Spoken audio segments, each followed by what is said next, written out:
Hi folks, WoodenBoat Dan here. Just wanted to give you a heads up. The podcast you're about to listen to was recorded several years ago, so some of the phone numbers, email addresses, website links, and time-sensitive information are no longer valid. Please keep that in mind as you listen.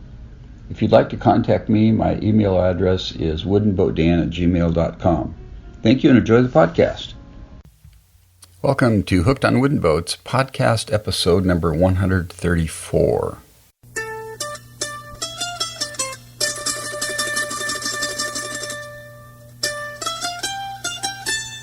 I'm your host today, as always. My name is Dan Matson, and this is the world's first podcast fully dedicated to celebrating the art, craft, history, tradition, and romance of wooden vessels around the world. Thanks for joining me today. Great to have you on board the Hooked on Wooden Boat ship. Got a really special time planned today. Today is a part one of a two-part interview I did with Jon Wilson. Jon is the founder of WoodenBoat magazine, which happened to occur 40 years ago this year. So 1974 was when the magazine was founded. Had the privilege of interviewing Jon here recently. The total interview was about an hour and 20 minutes.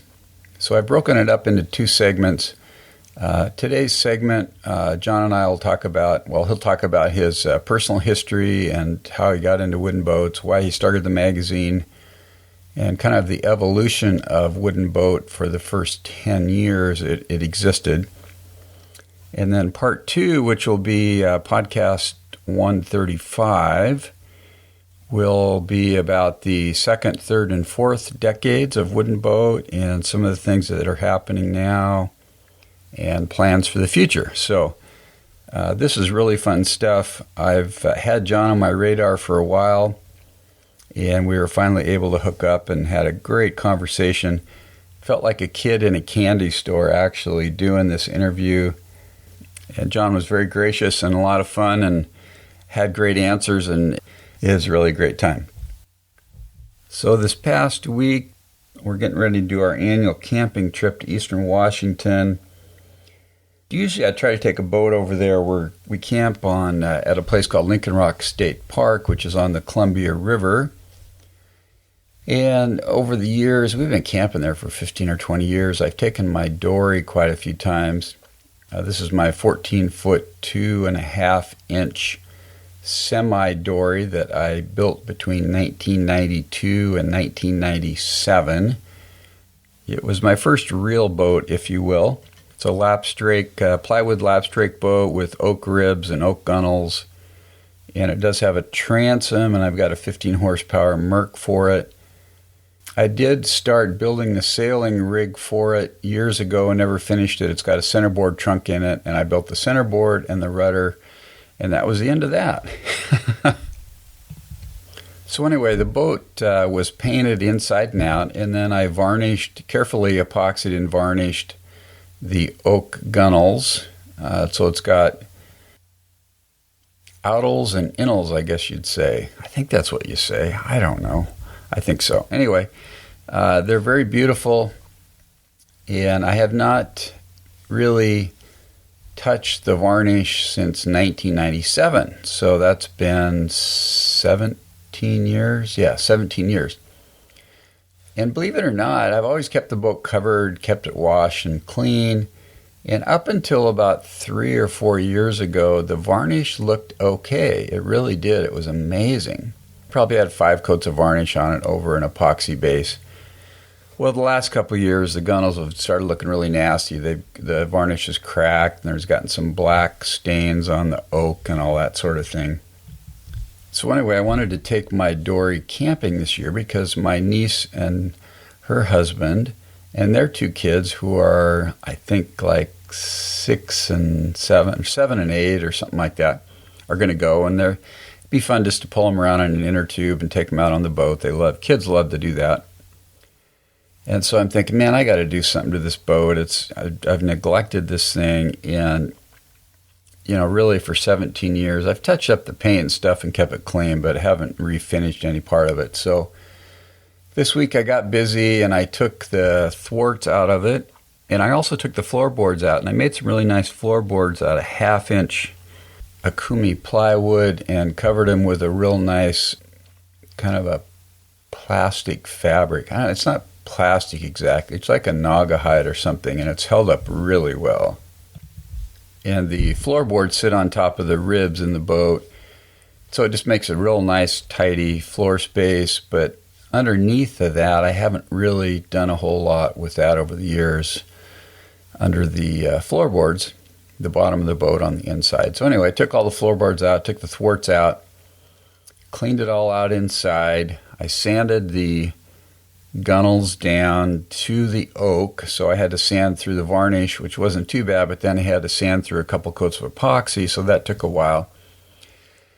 And I decided, rather than varnish this boat again, I'm going to try the boat sauce method that I first heard about from the Northwest School of Wooden Boats in Port Hadlock. And their recipe is basically to mix together a gallon of seafin teak oil and a 1/2 pint of, wait a second, have I got this right? Yeah, 1/2 pint of pine tar and a little bit of varnish. So I was going to get pine tar, but it's $40 a gallon, and all I needed was like just a dab of it, so I didn't buy that. So I just used some varnish and some seafin teak oil, mix that together, and I put in a little bit of ebony stain, wood stain, to darken it. And I rubbed 3 coats of that on my gunnels after I had them all sanded down. So it took me quite a few hours just to sand the gunnels down. Oh, and the other thing is, I built this boat. This is my first real boat, as I mentioned before. So what I did is I screwed all the innels, the inside of the gunnels, I screwed those made recessed holes and screwed them with bronze screws, and then I filled the screw heads, recess above the head, with some kind of a wood filler. So those had all shrunk and 1/2 of them had popped out, so I had to clean out all of those holes. There's probably 40 or 50 of those. So I had to clean all those out, wipe them out, and then I filled them all with I used 2-part West Systems epoxy with a little bit of micro balloons and some wood flour. Mix that together so it was kind of a light color, matched the oak fairly well. So I had to go around and fill all those holes after I cleaned them and then sand those down. So anyway, got all that done, oiled, put on 3 coats of this boat sauce. And the end result is it looks nice. It doesn't look as flashy as having it all varnished and sparkly. Makes it look like more of a work boat, which a dory is a work boat, but it looks good. I'm very happy with the result, and I know I'll be able to stay on top of the maintenance this way. Probably just wipe it down every year or two and put some more sauce on it, and that'll be the end of it. So I got that done, and some of the legs, I had little pieces of 3/4 inch, I think mahogany is what I used, legs under the floorboards to support them. Some of those were getting a little soft on the bottom, even though I'd painted them because they'd been in water. So I sanded all those down and put 2 coats of epoxy on those to just fully encapsulate those.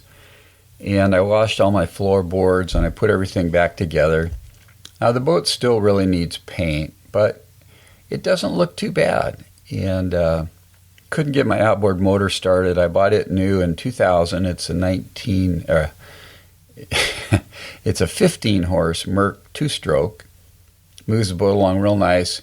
This is the first time it wouldn't start since 2000. And, I've just done some real basic maintenance to it. Never really had it in the shop for anything, so I got to get it in there. So I'm going to use my little electric motor, which will be fine with the kids. So anyway, got the dory cleaned up and looking pretty good, and kind of got me inspired to maybe this summer I'll sand it down and repaint it and kind of get it ready to go. And as I mentioned before, though, I think the long-term plan for me is possibly to sell the dory and finish the Scamp I bought last year and make that my primary boat, have that and my little canoe Chelan.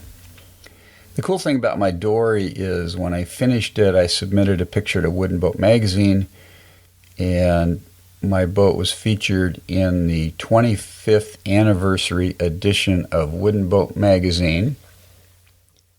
In the back, in the launching sections, there's a picture of it.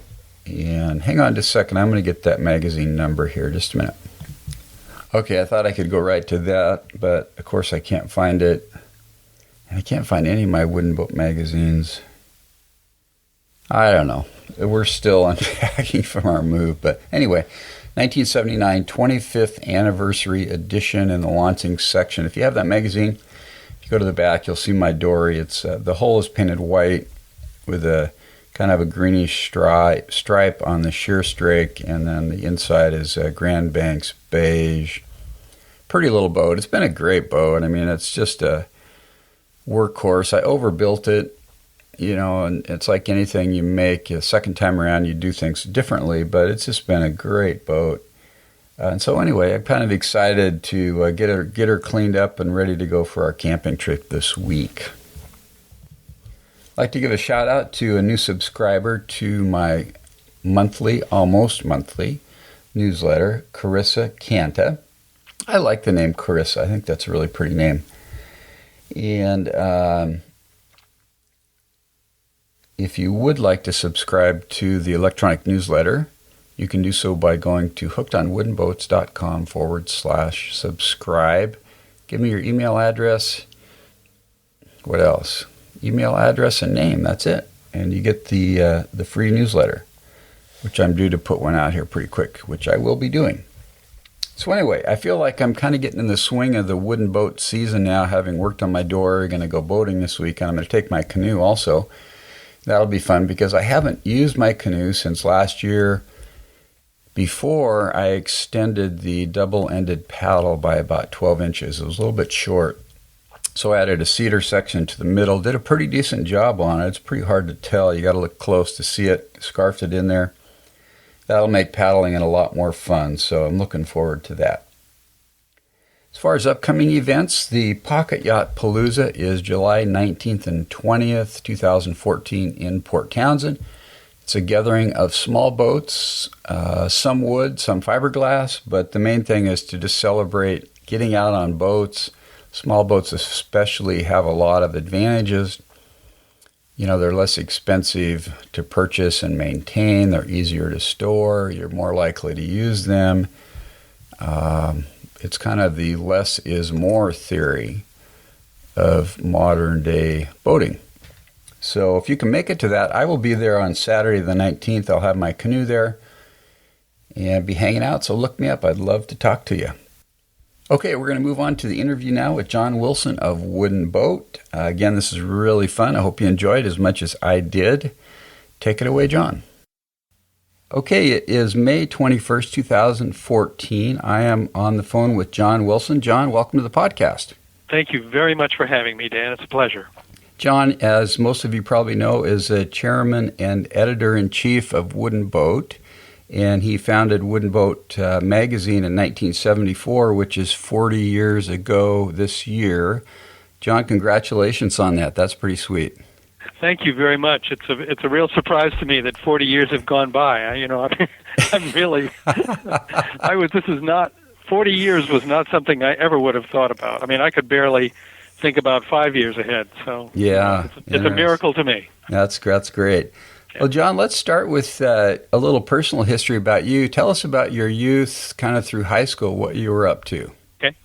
So I grew up in southern Rhode Island and southern Connecticut, kind of both states. My mother's family had a place on the Connecticut shore, and so we went there as kids. But I grew up primarily in Kingston, Rhode Island, near the University of Rhode Island, there where my father had taught and my mother had worked. But the heart of my youth, the place where all of my sort of love for boats and the water took shape, was in the Thimble Islands of Connecticut, a little village called Stony Creek, Connecticut, a place where there are a number of granite islands with houses on them, and I was lucky enough to grow up in one of those, a place that my great-grandfather had bought when he was a young man and a successful, very, very early photographer. And my grandfather grew up there, my mother grew up there, and I grew up there.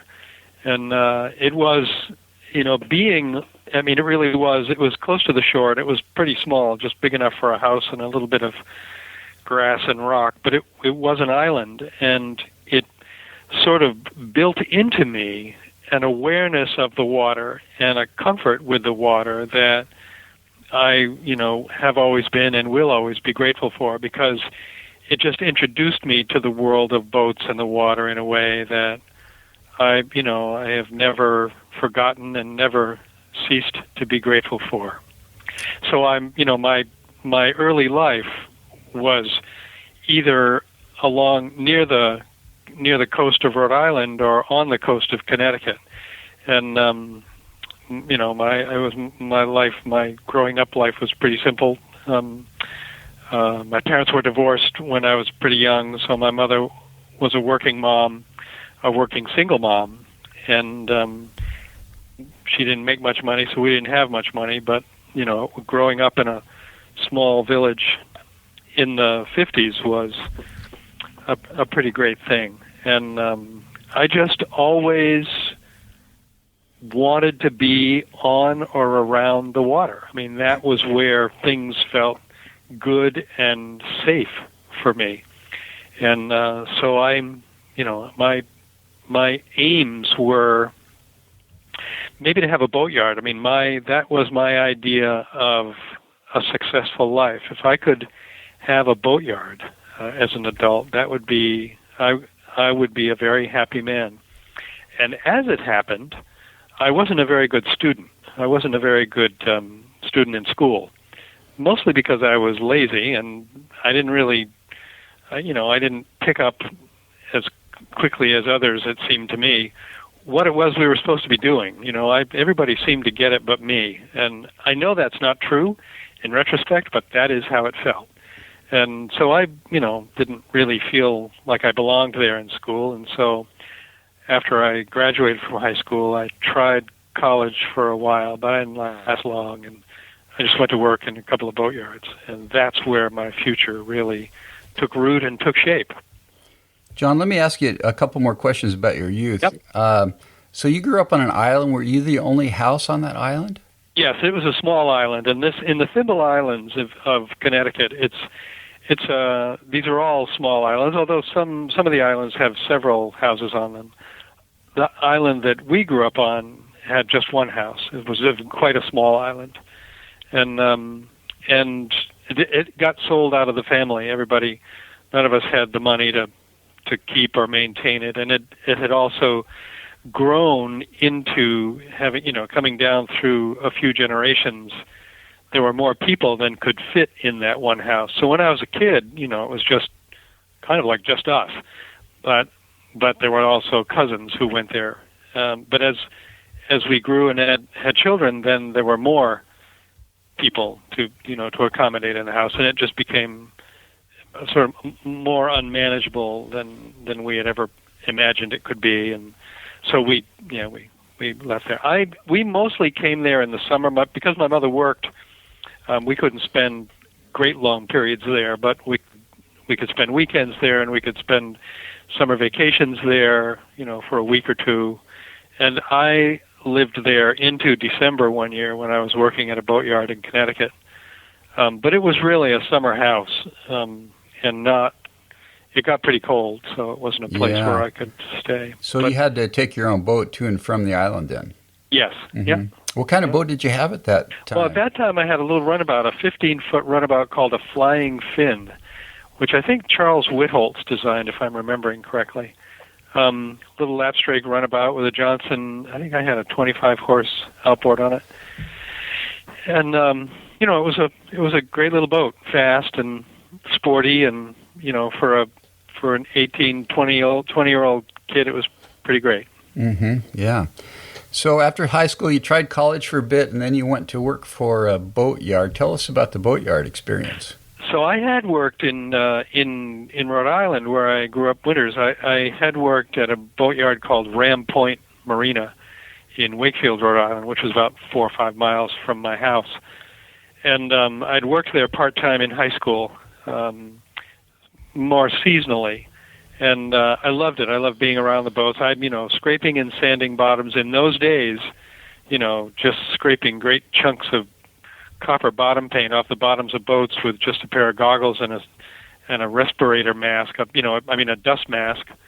It was tough work, but I was happy to do it. I loved working, and I loved working on boats. And I got to be a pretty good painter. I didn't do much carpentry at Ram Point. They did, but I didn't. I got to be a pretty good painter. And I did that, for a couple of years seasonally. And then when I started and then dropped out of college, I went to Connecticut and worked for Dutch Wharf Boatyard, which is in Branford, Connecticut, and which still exists, is run now by the son of the man for whom I worked. And that was really where my understanding of and real passion for wooden boats and yachts took root. Because at Dutch Wharf, the clientele was primarily yachtsmen from the Connecticut shore, those who had owned or had built wooden yachts. And so at Dutch Wharf, we did a lot of maintenance and repair of these yachts. And the man who owned and ran the yard, a guy named Jack Jakes, he was just a gem of a man. He was deeply committed to wooden boats and yachts. He understood them. He was a boat builder himself. He understood them in a way that made me understand them in a way that I had never really understood as a kid. All boats were wood when I was a little kid, and then, by the time I get into my later teens, glass was coming in strong, and wooden boats were starting to sort of decline in terms of density, I guess is the way to put it. There began to be more glass boats and fewer wooden boats, and so Dutch Wharf Boatyard was one of those places that became known for doing excellent work of all kinds on wooden boats and yachts, and mostly yachts. We did very little work on commercial vessels of any kind, very little. But because Jack Jakes was so committed to wooden yachts and finally built wooden yachts and to their future, he was a great instrument for my understanding what it takes to build a wooden yacht well and to maintain it well. And we got to see poorly built wooden boats and beautifully built wooden boats. And I'm speaking now of the craftsmanship and integrity of the structure and the finish, not just how they were finished off, but really how they were designed and built. And so I began to understand wooden boats in a way that I had not previously, as I said. And I began to see that there was genius in the design and construction of wooden boats and yachts that I had not obviously been aware of before. And I just wanted to be part of that. I wanted to be part of preserving that future, that place for wooden boats and yachts that were well designed and well built. So Dutch Wharf became the sort of foundational place for me to, number one, sort of wake up to that and understand it. And number two, without Dutch Wharf, without my years there, and I guess I worked there for 4 years, I guess, maybe altogether. Without that, I probably would never have started WoodenBoat, because I would never have understood in such a robust and what came to be a refined way what really was behind a well-designed and well-built wooden boat. That's what I got to learn through the course of doing the repair work that we did on well-built wooden yachts. And, sometimes it was repair work that was being done 20, 25, 30 years later following the construction, and sometimes it was only 5 years later. I mean, we might see a relatively recent boat with broken frames, and we could see, okay, this is what happens when you build a wooden boat this way, steam bend the frames, and, put, say, African mahogany planking that is tight seamed, and, there's a potential for the frames to crack at the turn of the bilge or at the tuck. Those are the kinds of things that, we got to look at. It's sort of like, for me, it was like being a medical researcher or something and seeing what went wrong, because seeing what went wrong allowed us to understand that there could be ways of doing it righter, if you know what I mean. Mm-hmm. Yeah. Wow, fascinating. So you worked there for a while, John, and then, so what was your next move after that? So my next move after Dutch Wharf was I did a brief stint as a Finnish carpenter in Vermont, just to see if just doing carpentry work would be work. Because at Dutch Wharf I became a boat carpenter I became a pretty good boat carpenter, not a great one, but a pretty good one, and fancied myself a boat builder. But from there I went to Hurricane Island, the Outward Bound School in Maine on Penobscot Bay. That was 1970. I'd worked there from 1970. I worked there in 1970 and 71, including spending a winter out on Hurricane Island, which was about 12 miles out into Penobscot Bay from Rockland, Maine, in the mid-coast. What I did there was take care of the fleet of boats, many of which were wood, and including rebuilding a few of the expedition boats, 30-foot expedition boats that they had for the Outward Bound program. But what that did was, I was basically doing boat carpentry, boat repair, and boat maintenance. But what it did was make me realize how much I wanted to be on the coast of Maine. Once I had come here to work, I couldn't leave. It was just too great. So after 1971, that season of 1971, I went out on my own and built a few small boats, a small sailing dinghy, a small traditional double-ended peapod, and then a sort of variation on a sailing peapod from the down east coast in Jonesport. Basically, traditional designs finished fancy for clients who wanted that traditional look but wanted varnish as well as paint. So they were done in a certain style, and that was the style that I really, really wanted to build boats in. And so the last boat I built, which was this Jonesport sailing peapod, that boat made me realize that wooden boats themselves, just in general, were starting to go extinct faster.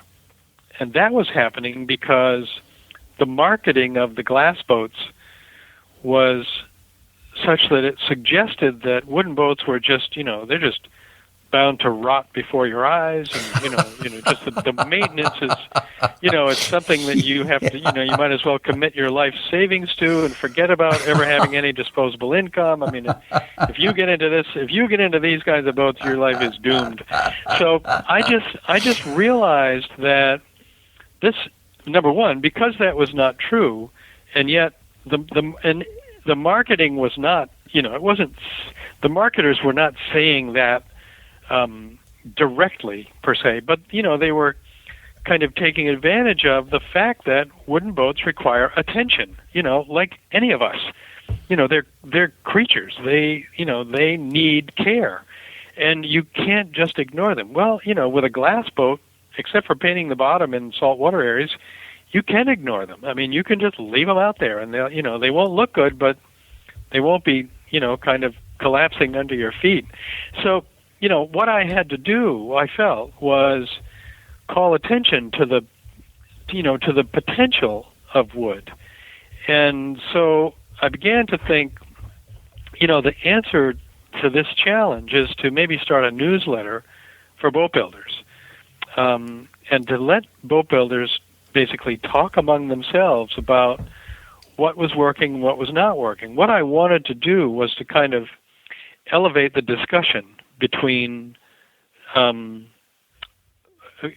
between wooden boat and yacht builders, to get them to share stories, share anecdotes, share wisdom, so that we all, because I was one of these, even though I was a young boat builder, I was a boat builder, I felt we all needed and deserved to share information so that we could all together advance this field of wooden boats, because I knew that even though there were, relatively small numbers of wooden boat builders and owners, that that we could keep those numbers from going to zero if we just thought about things a little bit, and that's sort of where the first origins of the idea for Wooden Boat came. This is like in 1972 and 1973, and I was finishing up this what I'm describing as that Jonesport sailing peapod. But the more I thought about this, the more I realized we really should start a consumer magazine for wooden boats. And, I don't know why I thought that was a good idea. I mean, it wasn't like I knew anything about magazines. It wasn't really like I knew anything about business. I mean, I was a boat builder, but, I really didn't know much. So the more I thought about the magazine idea, the better I liked it. And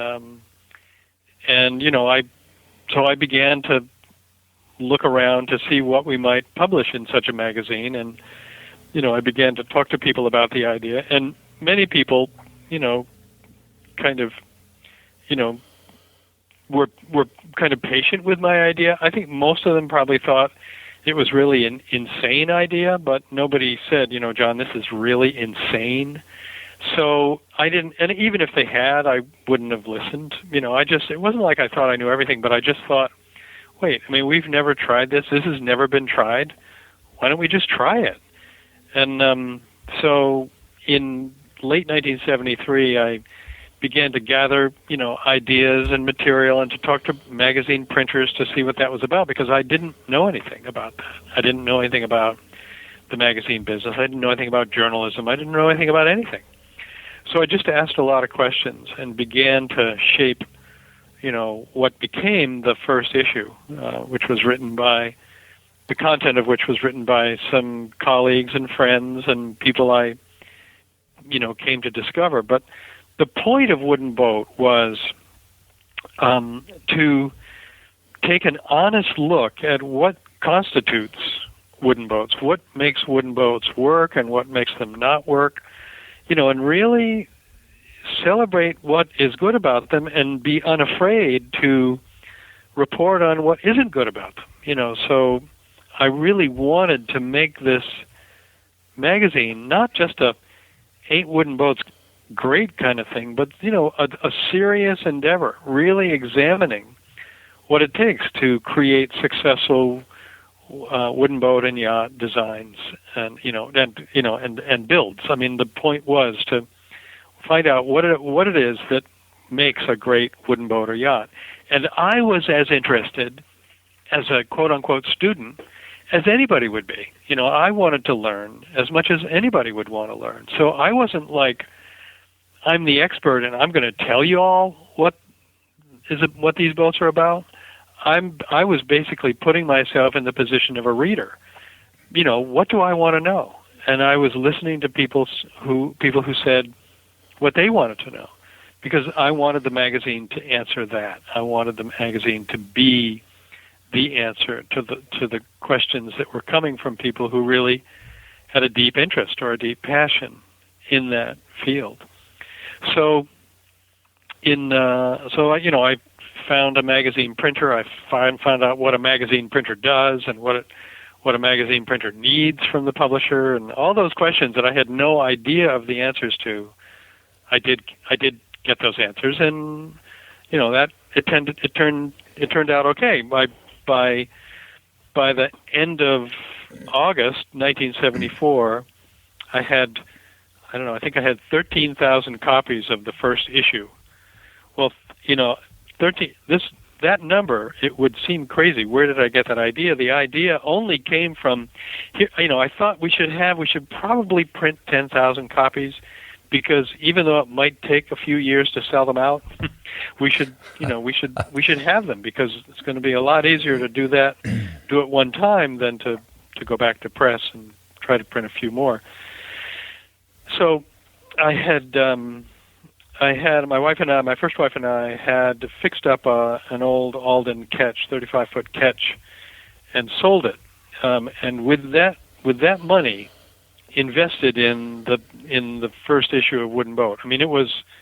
I had to hire graphic designers and things like that, and obviously had to have the magazine printed. But by the end of August, we had now 13,000 copies in my mother-in-law's garage of the first issue, and I had advance orders for 2 subscriptions. So we had a lot of work to do to find buyers for the rest of those magazines. So it's all crazy to think about in retrospect, but it was perfectly natural to me at the time. Okay, so what? We only have 2 subscribers. We can find more. So anyway, the Newport International Sailboat Show Newport, Rhode Island, was being held in mid-September of 1974, and I had arranged to have a booth and to introduce the magazine there. So we brought, I don't know how many thousand copies to the show, and it was a good show. We actually sold.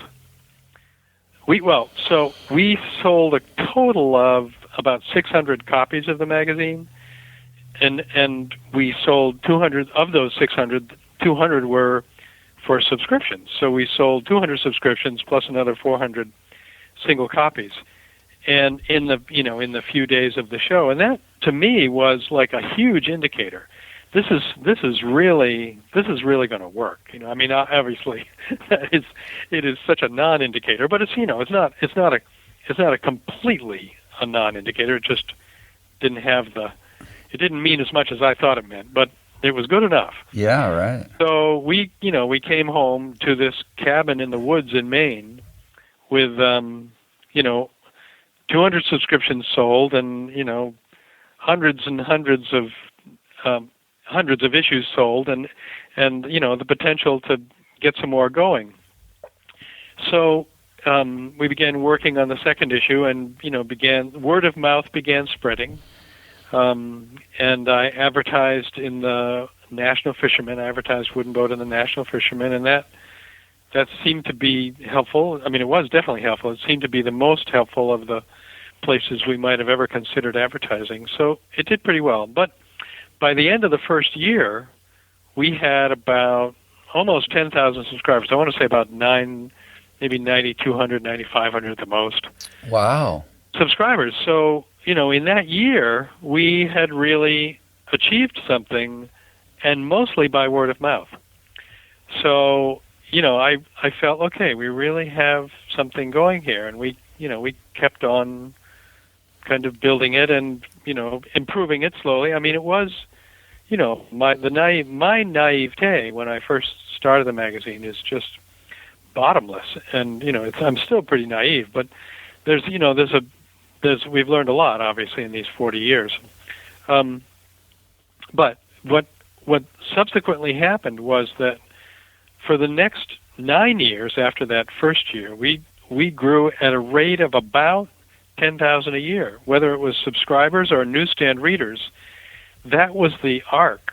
That was the rate at which we were growing, so that by the end of 10 years, by the 10-year anniversary, we had about 100,000 readers.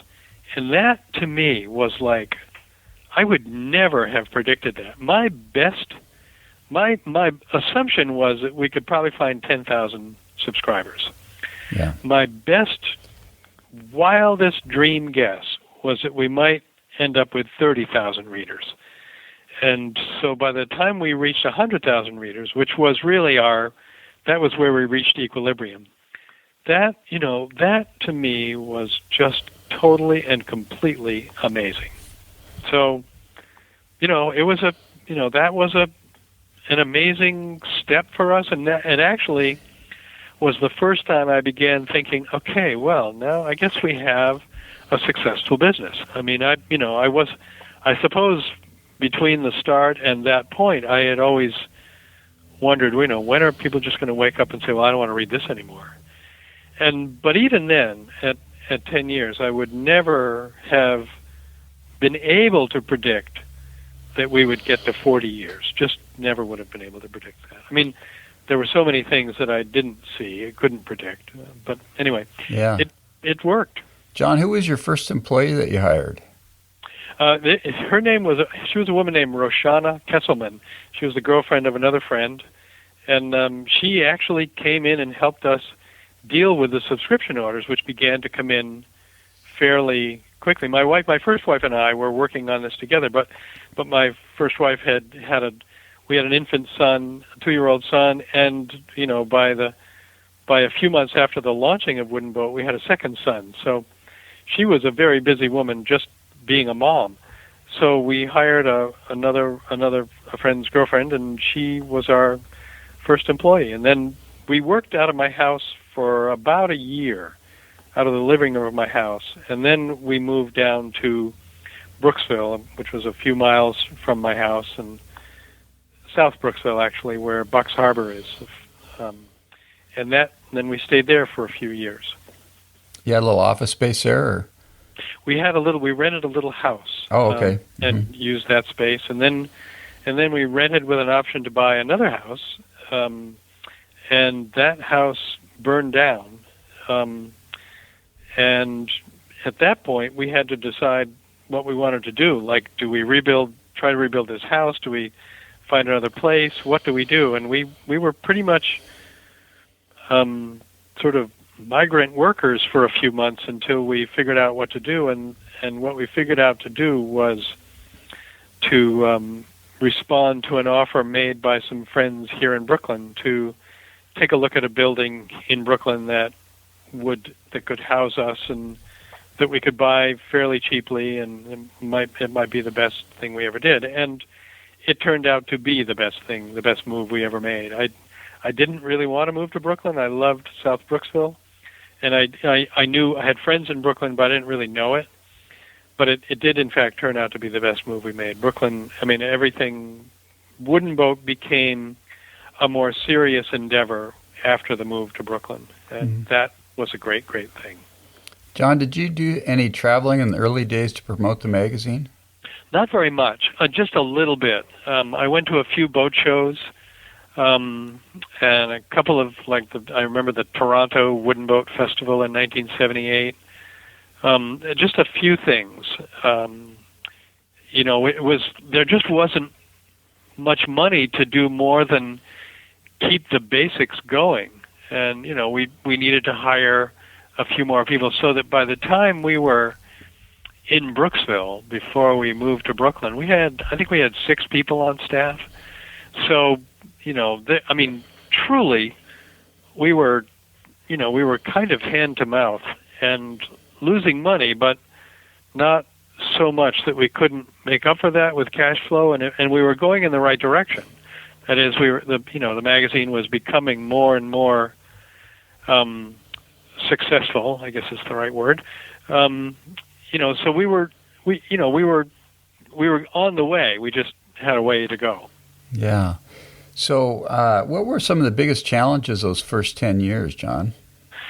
Well, no question that the fire was the most profound challenge, because we'd lost an issue that was ready to go to the press, and we had to kind of recreate that issue in a hurry, and so we got behind on our deadlines, and that was in March of 1977, and moving around to the places for the few months between March of 1977 and September of 1977 when we moved to Brooklyn, those were really, really tough. Those were hard months and very difficult. Beyond that, the next big challenge was to figure out how to get the magazine onto newsstands. Because it was a unique title, in the 70s especially, there were it interested little bookstores, and so they would take it on and give it a try, and people would buy it, and so they'd say, okay, send some more, and then, they'd become regular accounts. I suppose, that the distribution, newsstand distribution, and advertising sales were always the biggest challenges for years, especially during those first 10. As we got to that equilibrium point of about 100,000 readers, we needed to make sure that we were behaving in sort of normal magazine ways. We couldn't, having a magazine on the coast of Maine and sort of kind of down east Maine, it's easy to lose track of what's happening out there in the real world, because this is like it's extraordinary here, but it's like nowhere else. And so you can think that this is the way everybody lives, kind of simply and kind of in community and really caring about wooden boats, but it isn't like that everywhere. So we had to really pay attention to what was happening out there in what we called the real world. And at one point, I became aware that WoodenBoat, was that that readers took this magazine very, very seriously. It wasn't just like this hobby magazine. And so we had a responsibility. We had a responsibility to kind of increase our level of professionalism. Therefore, we needed to make sure we had the very best kinds of contributors. We needed to make sure that we were representing, the widest varieties of readers. And of course, this is another problem with being kind of tucked away on the coast of Maine. If you can't travel a lot, you're not seeing all the other great pockets of deep, deep interest in wooden boats. For example, the Northwest, just to take one powerful example, but also San Francisco Bay, also, San Diego. There are pockets of wooden boat aficionados all around the country, and we couldn't keep up with as many of those as we wanted to, or to keep up with them as well as we should have. And, I think that we do a better job of that now, but it's still a challenge because we're here and everybody else is everywhere else. So, and there's so much happening here that it can be, you can get the impression that it's all happening here. That is not what we want, and it's not what we intend. But sometimes, if you have a lot happening in one area, like just simply like the coast of Maine, you just tend to focus on that, even though amazing things are happening in other parts of the country. So that's a challenge that we have constantly had to address and make sure that we don't become too provincial, too closed in on ourselves. And that's a constant for us. Mm-hmm. We have to do that. Yeah. Jon, did you have any international sales in those early days? We did. We found that there was a deep interest in WoodenBoat in the United Kingdom and in Australia and New Zealand. And then we began to notice that there was a deep interest in South Africa. And so we, tried hard to capitalize on that interest. We tried hard to make sure that we were doing everything we could to support, the nascent interest that we would find in newsstand sales or specialty store sales down there. And that has continued.